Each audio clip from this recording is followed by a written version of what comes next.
Alright, so let's get into it. Alright, so with me today is Gavin Kennelly, and Gavin has kindly invited me out here. Really appreciate it, by the way, and this is the first time we're in an actual studio, so it's amazing. You run the YIE group, and you've helped so many people. You have hundreds of members in the group. You've had thousands of people at your event by this stage. What's kind of one thing that you're noticing across all these young Irish entrepreneurs and people who are interested in business? I think it's becoming a lot more normal, where usually through the exposure that we're seeing now on social media, that people are seeing what others are doing more of it. Online, just say like, sure, every second page on the algorithm now is nearly somebody telling you what you should be doing. So yeah, I think like the exposure to it is a big thing now, and I think that's what's driving this entrepreneurial surge, I guess, in Ireland at the moment. But it's a positive thing, really. You're giving people options, you're showing them what's possible, and yeah, I think a lot of what I'm trying to do is just bring everyone into the one space where they can then kind of chat amongst each other to find what streamline is best for them. Yeah. Like that for some people it'll be e-com, for other people it'll be sales or anything that way. So it's just kind of showing them what's possible, but usually to get into it you kind of have to want to have that drive to work for yourself, or have that, I guess, entrepreneurial spirit in a way. So yeah, I think having like a hub that you can come into of people who are of that kind of like-mindedness is very powerful. And look, when I was starting out, it was something that I was looking for myself, and it just came to fruition. I was kind of chatting with one of the lads who I knew was like-minded, and I knew a few guys from college who were along the same lines. It was just, there was a lot of distance between us. So what I did was just set up a WhatsApp group so we could all come into it together, and gave them admin rights to say if they wanted to add other people in who they thought would be good suits for the group.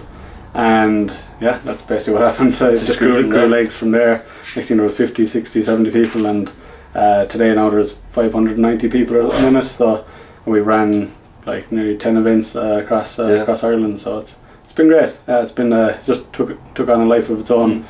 For me, it was a passion project. But yeah, no, it's been very good. A lot of people don't know, since they don't really know what's out there. Like I'm still in 5th year, I have a year to go in school, and people are thinking of what they want to do after school. But when you start talking about entrepreneurship, and like it's all over TikTok or Instagram now, but a lot of lads would actually be like, oh, you know what, like, you know, yeah, maybe I might go into that, where they wouldn't have thought about it earlier. So given that platform as well. Yeah, and like say, when you see others doing it and doing well, you kind of piques your curiosity. It kind of shows like, right, the door is kind of a bit more open now to go and try it.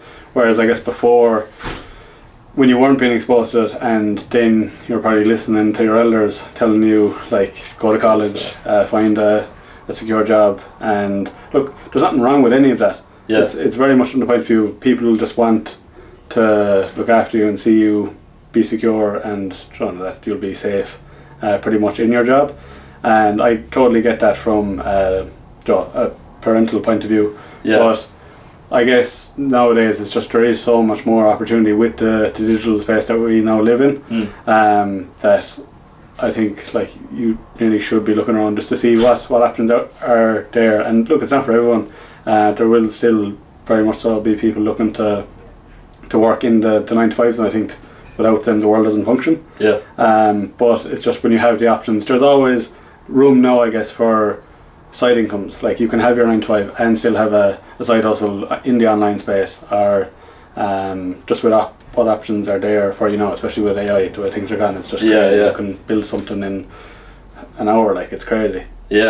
And there's so much online as well, like on YouTube, or people talking, so it can be hard as well for people to trust. Like when you see the likes of even Andrew Tate or whatnot, you know, you kind of get caught up in this and think it's just scam and whatnot. So when you can see people around you, like an Irish group specifically, of lads who are similar, that's huge as well. I think that's a big thing in terms of just like almost like what I was saying earlier about, like, it's just seeing what's close to you being done, and just from people that you know, like and trust, seeing what they are doing. And just when you know someone's genuine and they're authentic and they're not trying to like basically just get your money off you or lead you down a mischievous path,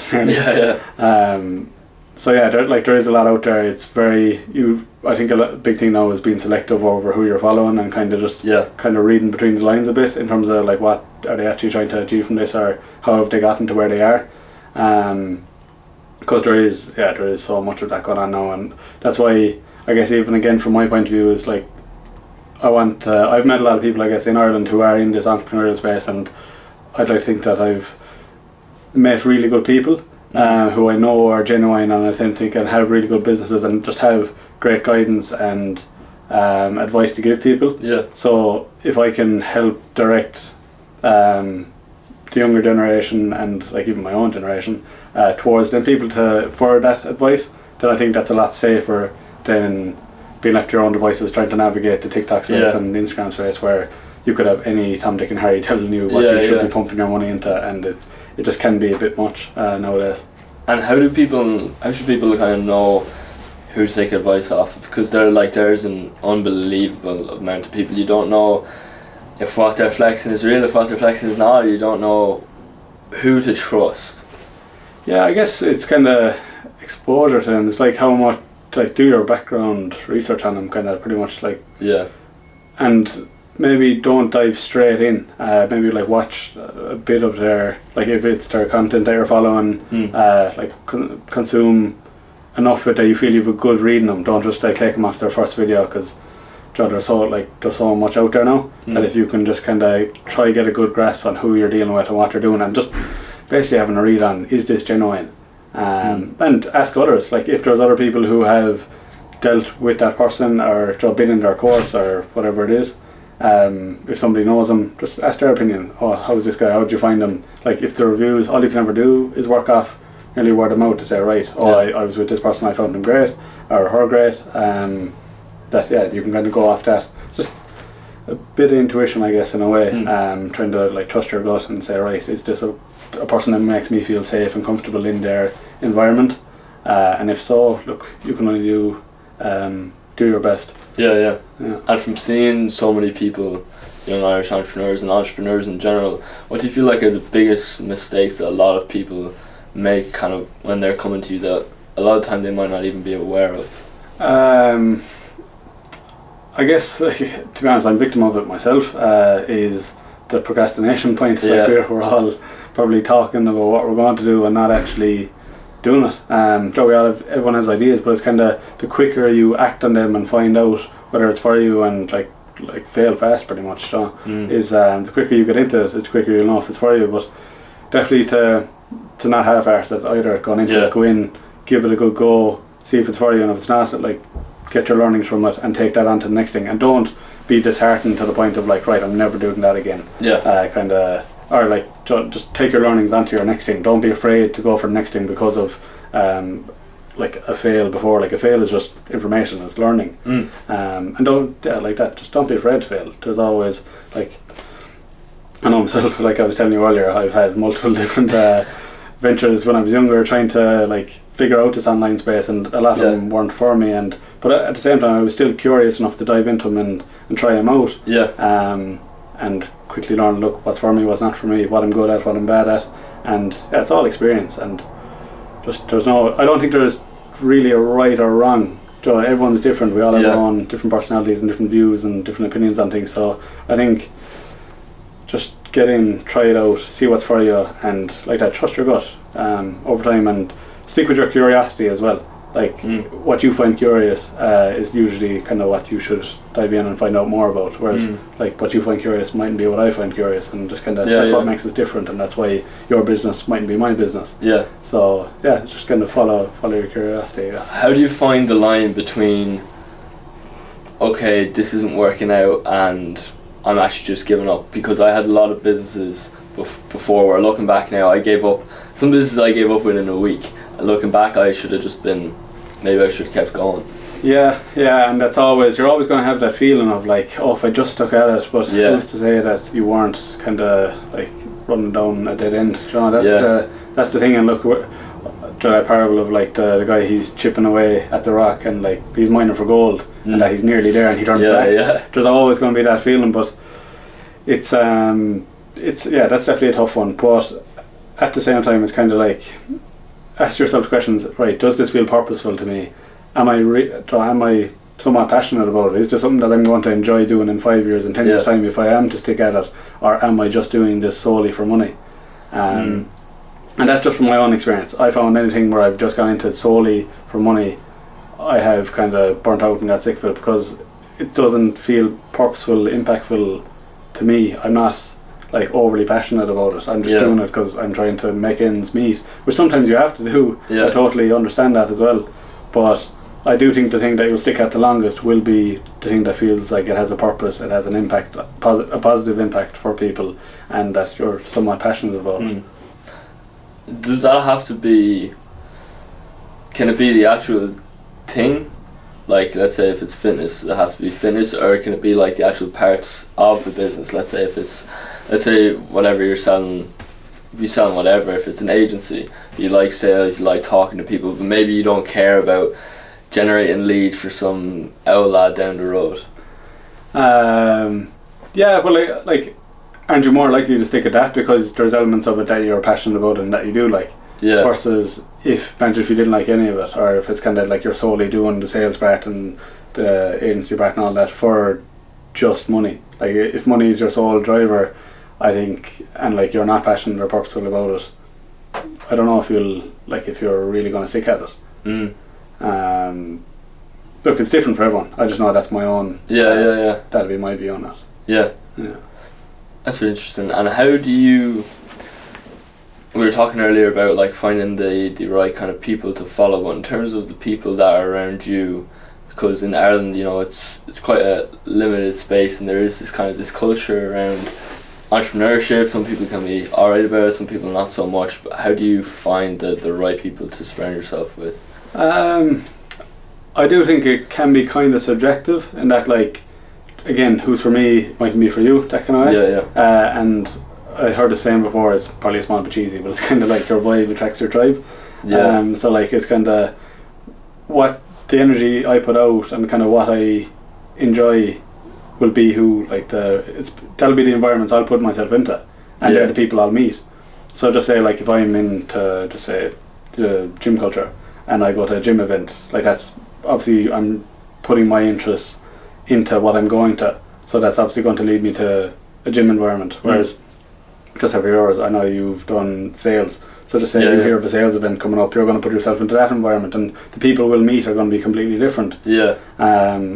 So I don't think there's a completely right or wrong. I think a lot of this is subjective, because we're all different people and we all have different interests. One thing for me, I guess, I have kind of gone to a few different areas, in terms of, like, I've been to like different entrepreneur events that have had people from sales backgrounds, from ecom backgrounds, from SaaS backgrounds, and it's kind of, I find people, the overall sense of people going to these events is that they want to get better and they want to grow and they want to network, and a lot of it, I guess for me, a lot of it is just like wanting to get to know good people first, and then we can get to know about our business after. But it's getting around like-minded people.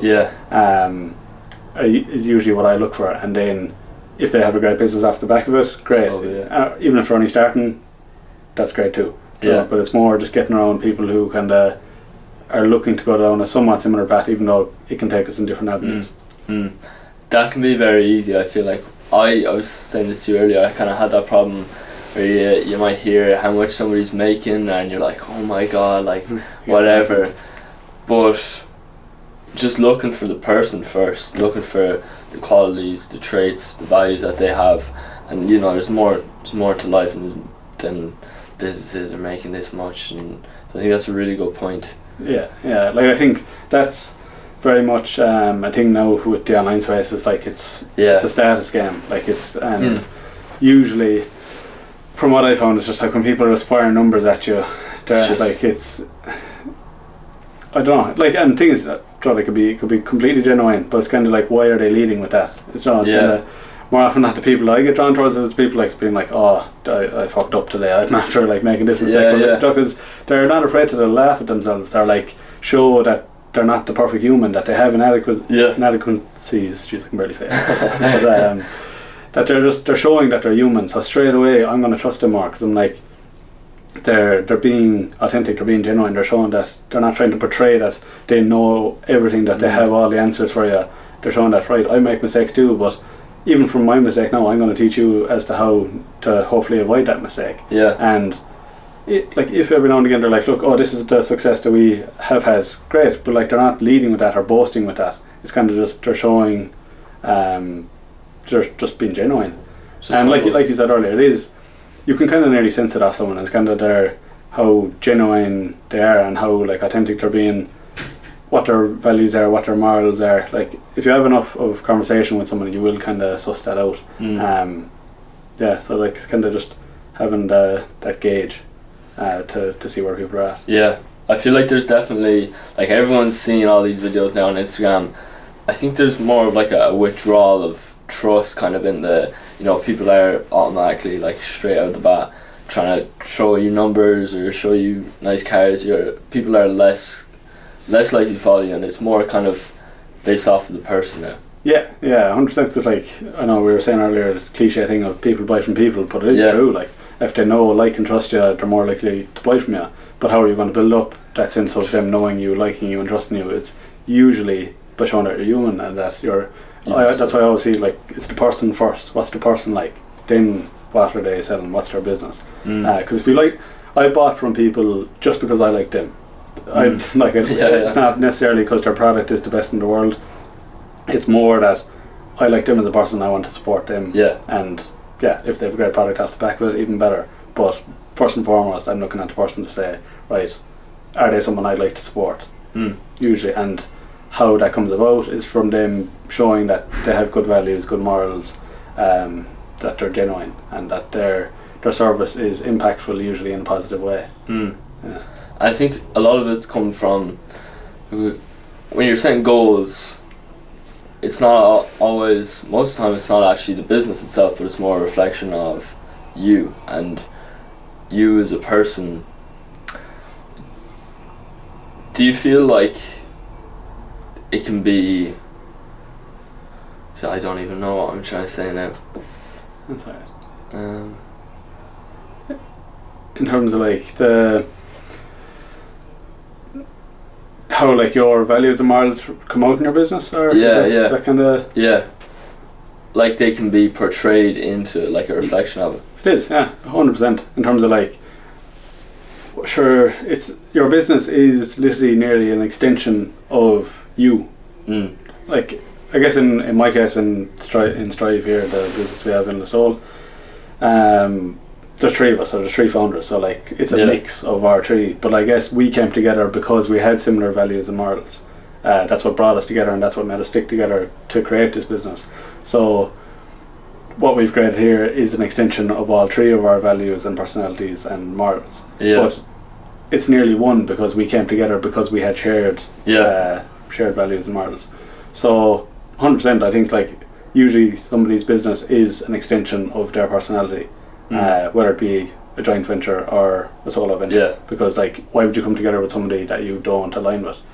So that's 100% what I think where it would come from, and it does portray in your business. Like, if you're somebody who values like real human connections, you'll probably have a strong sense of community in your business. Like, that's what you'll look for. Because it's, again, if that's what you look for personally and that's what you enjoy, that's probably what you're going to try and implement in your business, providing that it provides value to your customers for your given service. And you're collaborating a lot, like even with your founders, you're working with people at the YE, you have guest speakers on, with the Irish Roadshow, AST. Do you find that difficult? Yeah, well, I guess I find I'm kind of juggling a lot, because being in like a more brick and mortar business where like we have a physical location and stuff, it's kind of like every day here is like firefighting on some level, whether it be like something to do with our software, something to do with like our machines, something to do with there's always so many little like things. It can be just like the fan is broken inside in the changing room. We're like, oh great, just another thing. And on top of like having to organise maybe an event that's going on somewhere in Ireland this weekend with the Irish Roadshow, and so it's just kind of having multiple things on the go. It can definitely be difficult, and I find bandwidth wise mentally it can be quite challenging. But I don't know if it's a good or a bad thing. It's just something that I've kind of almost become accustomed to, that I look for multiple things on the go. But I still nearly with that feel that if you were to just focus in on one thing and put all that same bandwidth, same energy into just one thing, you'll get a lot further with it. And that's coming from me. I like knowing that I'm in that situation. Yeah. But I know if I was to channel all that energy that I'm giving to each different thing and put it into one, imagine how much further it would go. Yeah. But like I said, it's different for everyone. Like I'm somebody who does seek out different avenues and want to go down different channels. So I remember when I was younger, I was telling you this, that I wanted to be a serial entrepreneur without even knowing what that looked like. I wanted to own multiple businesses, and I guess in some regards I've kind of nearly achieved that, but now I'm seeing at what cost. Like it's at cost of your peace nearly at times. So I'd be like, geez, I don't know, was I right in what I was seeking out that time? But look, at the same time, there's good days and bad days. Some days where everything's going right in all different avenues and different directions, but there's other days in where things are going wrong in all of them, and I'm like, they're the days where you're like, fuck, what am I doing? But I think that's part and parcel. You kind of pick your poison in a way in what you choose to get into. But the days I enjoy them, like I thoroughly enjoy them, I wouldn't change it. Yeah, happy you picked as much as you did. You like throw yourself into as much things instead of just focusing on one thing. It's a good question. It's I guess a bit of a nuanced answer is yes and no. It's kind of like yes in some ways, because I get to follow different passions and curiosity. I get to follow my curiosity pretty much, and like see what's possible in different areas. And like I learn probably a lot more because I'm like learning from different industries. But on the other side of it, then it's like I'd probably be a lot more successful just sticking to one industry and driving that one, going all in as the trendy thing is now. But 100%, I'd say if I was to go all in on one thing, it would be a lot better. But I guess being the person I am, like I want to go on a podcast. I want to like have a really great gym and great community in like my somewhat local area. Like I'm from 10 minutes out the road in my van. We have a gym here in Listowel and Kerry. So like I know a lot of the people here, and I have to meet people day to day. Like that's something I even found during COVID, and was actually nearly a big part in why I set up the YE, was the isolation side of it. I've learned about myself that when I don't meet people on a daily basis or have conversations, that I'm actually like, it can affect my mood. That's probably why I found COVID so hard.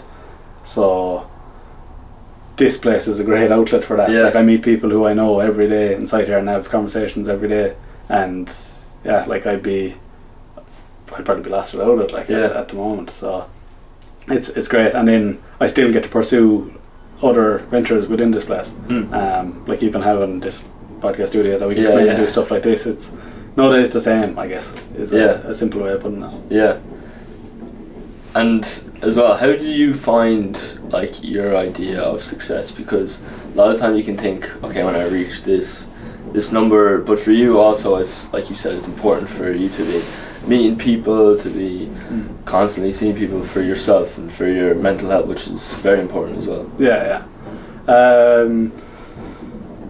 I guess in a way, like I'm not somebody who has a number in my head kind of thing of like, once I reach that I'll be successful. It's more like having a level of peace and kind of tranquility in your life. I think so. I think like something I've realised is that I need people. It's kind of like people are my priority. They're the thing I look for the most, they're the thing I seek out the most, and they're what bring me the most kind of joy in my life. It's just the experiences that I get to have with people, and creating more of those experiences, like the events and with that founder house I was telling you about that we put together. It's like I love those. Like I come away from those just lit up. So that's obviously what I seek out, and that's kind of what I should probably do more of. So like I guess success to me in my life is just having that kind of feeling of having good people around me, and having like had and hopefully have more of great experiences with those people. Like the most important thing to me in my life is my family, and like that, the people close to me, John. Like once I can, I guess on the knock, the other side of it is my biggest fear is losing them. So that's like a telltale sign to me as what's important to me in my life. So like one thing that I thought of one day is just like, if somebody could give me fucking, put any number on it, put 20 million, 50 million, 200 million, and I'll give you that, but I'm going to take away, just say in my case, like my mother and my father. Not all. John, like, I don't want the money, I want time with them. Even if it's like, right, you can have them for a week, and then after a week I'll give you 200 million. It's like, no, if I want them longer than that. I want they're the most important thing in my life. So you couldn't put a value on that. So just having those people there just shows what's really valuable in life. What happened for you? What happened in your personal life or business for you to realise how important people are to you and personal just connection? Sorry, that actually got me emotional there. I guess when I was younger, I was in an accident and could have very easily died. So one distinctive thing, geez, I haven't spoken about this in a while. Take your time. Yeah. One thing that I guess I remember vividly was basically I was in the back of a pickup truck and we were joyriding around our local area, which was like insane looking back on it. But we were coming up to a bend, going too fast. I was actually in the open back part of the pickup truck with another fella, and there was two in the front. So yeah, just came up to a bend, going too fast, couldn't make the bend. All I remember is hearing the brakes screeching, grabbing onto the bars behind me, and then next thing, just closing my eyes, and John, you just knew like we were just bracing for impact pretty much. And I felt kind of a sense of like falling, and when I was falling, all that went through my head was my mother, my father, my two sisters, and my dog. Just family, like, pretty much. And so basically that happened, and I'll point out as well, I didn't have a girlfriend that time, I do now, so I'm sure she would went through my head as well. But we fucking crashed, and next thing I like woke up in the field, being like just in disarray at like what had happened. I couldn't believe it. Just felt like a big nightmare or dream kind of a thing. And the first thing that went through my head was, oh fuck, my runners are ruined, because I was only after getting them. And like just so stupid looking back on it. But then I realised that I was hurt. My left knee, or no, it was my left or my right knee, I can't remember now, but one of my knees was damaged. And I remember just like having to try to get myself up and hobble, but sure, like you've adrenaline absolutely rushing through you. So even then I was able to put weight on my knee and walk, but like realistically it was banjacks, like I shouldn't have been able to walk with it. And I was just freaking out, thinking like, oh, are the guys okay? Thankfully, look, everyone lived and recovered. I was the only one who had, I probably came out the worst in terms of injury, so that's why it probably had the biggest impact on me. And I think as part of that, like it hit me the hardest. That I was like, I couldn't go to school for like 2 weeks. It was around time of my junior cert actually. I think I went into my junior cert on crutches around that time. So like it did kind of hold me up a bit even around that time, to point out. I remember just being on the couch, being at home, and like everyone just kept telling me how lucky I was to be alive. Especially when I saw the photo afterwards of the truck, like it was fucked. Like, John, how we got away from it, we were so lucky.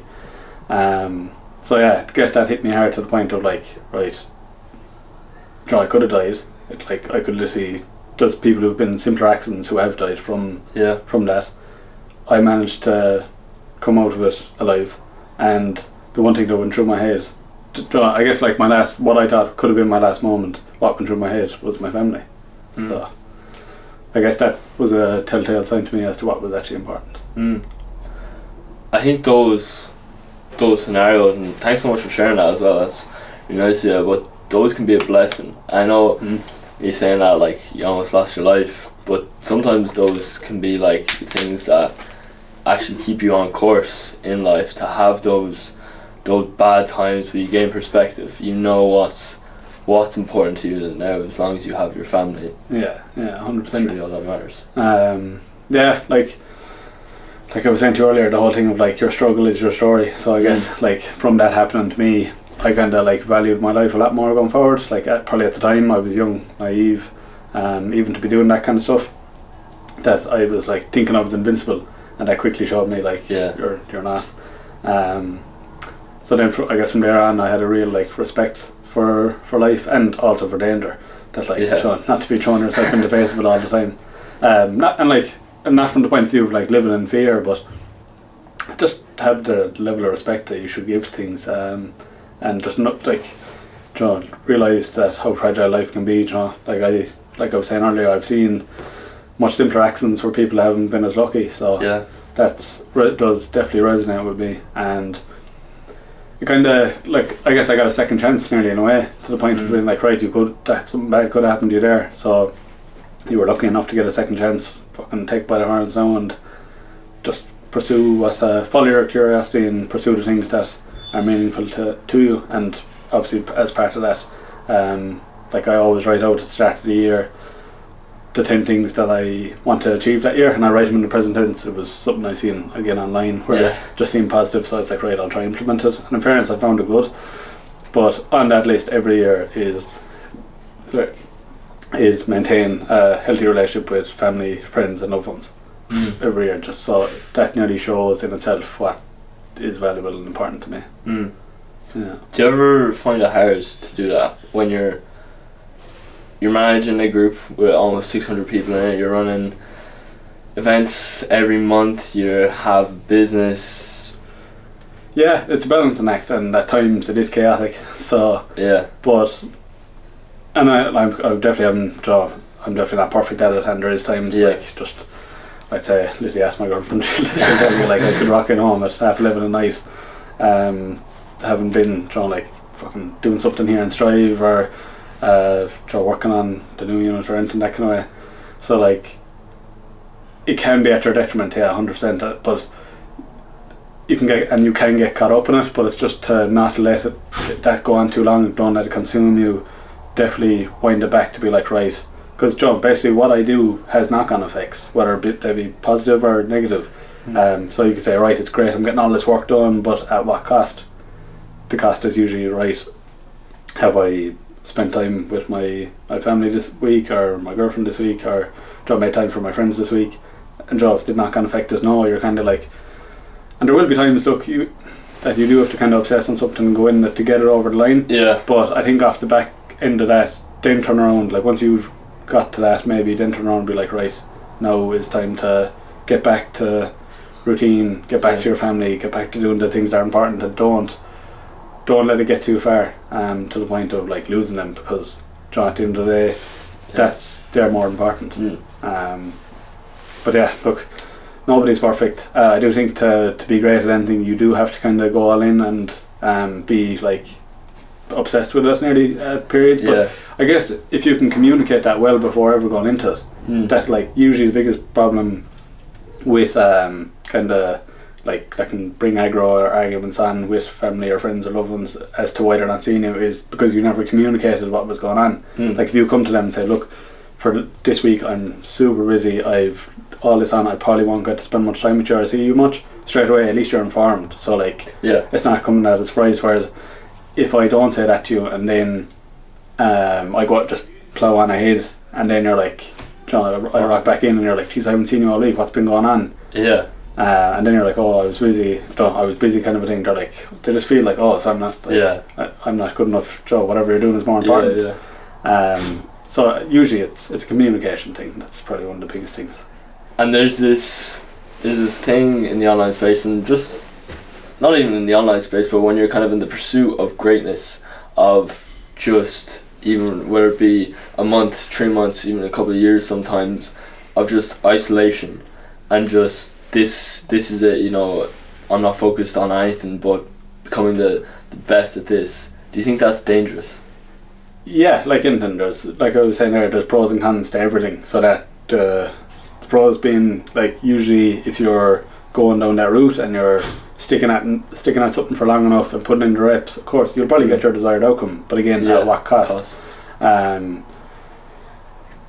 there's kind of mixed views on balance, because like it's hard to have balance when you're like going like really deep on something and diving all in on something. So I think there's periods of, usually what I find is there's periods of like all in, and then there's periods where you rein back kind of more. So I think that's maybe a bit more healthier. then being all in for periods on end, and then trying to come back, because usually by then you could have burnt your bridges to the point people are gone. They're like, geez, you're never around. Like we can't just wait around for you all the time. That kind of way. And like, at what did you miss during that period? Like you probably missed birthdays and like important family stuff.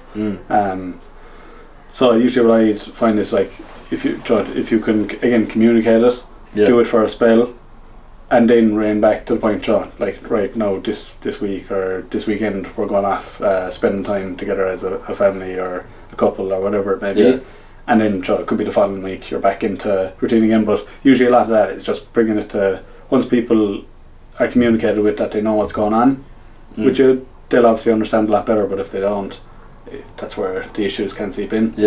And I guess more getting back to your question in terms of like doing that for yourself, I think it can be kind of glamorized, but isolation isn't healthy, I don't think, anyway. Just that's from my perspective, my point of view. Anytime I've done too much isolation, I've found it's come at my own detriment to my own mental health.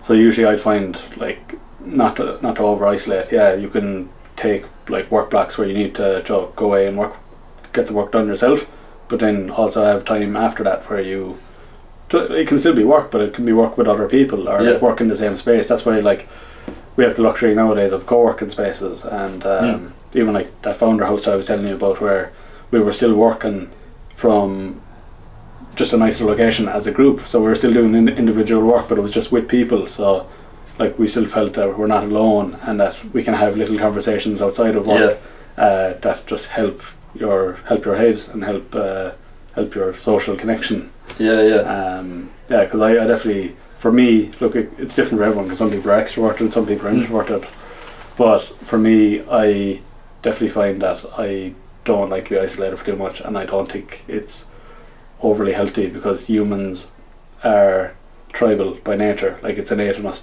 we need people. I think, like as far as I know, loneliness can kill you for too long. So like, as much as people might like their own space and like being alone, I think for too long it can be at their own detriment. I think like almost everything in life, there's definitely a fine line when it comes to whether you are extroverted or introverted.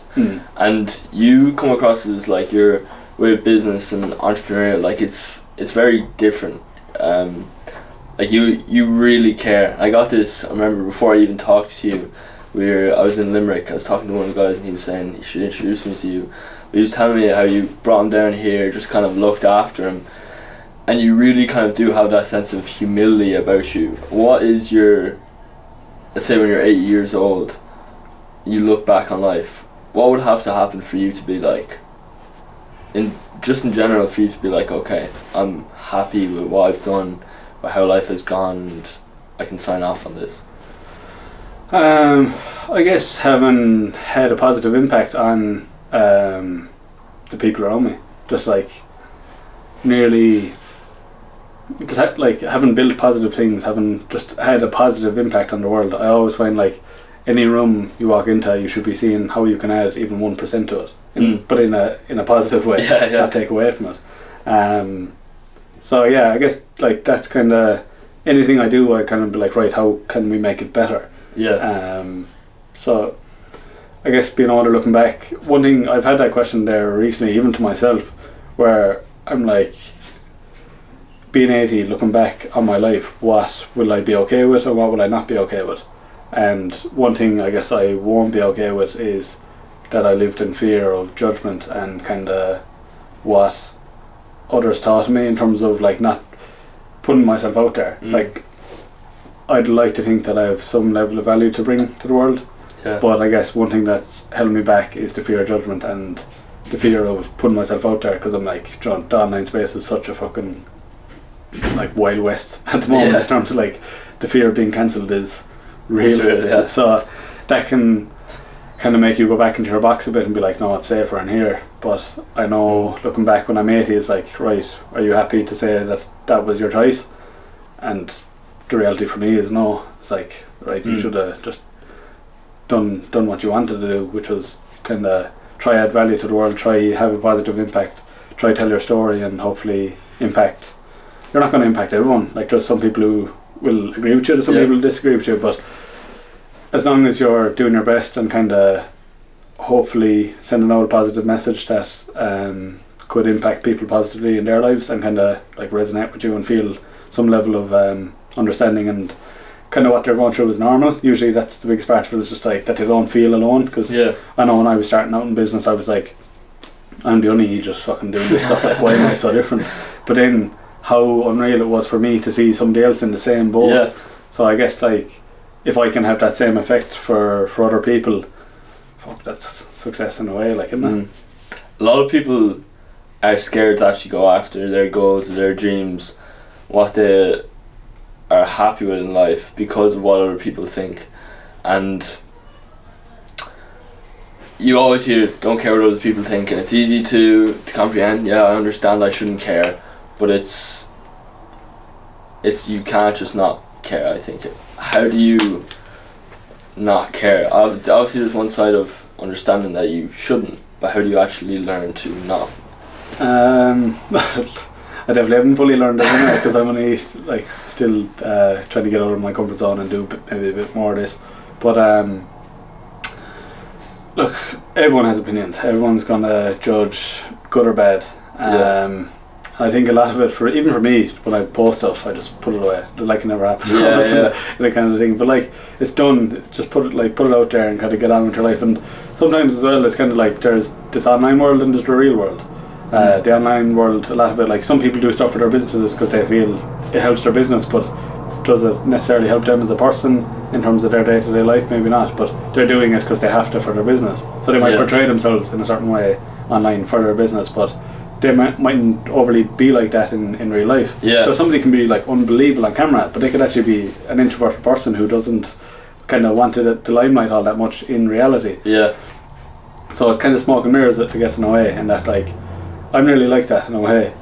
Like I'd like to think I'm not the loudest in any given space, but I definitely see the value in talking up and kind of giving your perspectives on certain things, or just trying to add value to certain conversations if you feel you have the knowledge to do so. So yeah, sorry, I'm actually after losing train of thought as to what the question was. Like, how do you actually stop caring?